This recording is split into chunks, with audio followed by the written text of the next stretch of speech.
Bakit nga ba pula? Ano ba ang sinasagisag nito? Ito ay sumasagisag ng proteksyon. Tinuturing na proteksyon laban sa mga negatibong enerhiya ang pulang tali.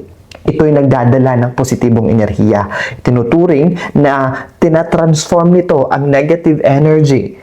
Instead of bringing in negativity, ibinabalik nito sa tahanan ang positibong enerhiya. Kaya gagamit tayo ng tali. Bago ngayon, sa 2025 Prosperity Bowl, ang cinnamon sticks. Okay? Kung wala kayong cinnamon sticks, dalawa o tatlo. Kung wala namang cinnamon sticks, pwede kayong gumamit ng cinnamon powder kung wala kayong mahanap. Okay? So, friends, ano ang sinasagisag ng cinnamon?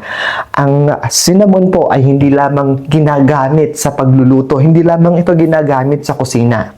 Dahil sa halimuyak na dala, dahil sa bango nito, ito ay makakaakit ng kasaganahan.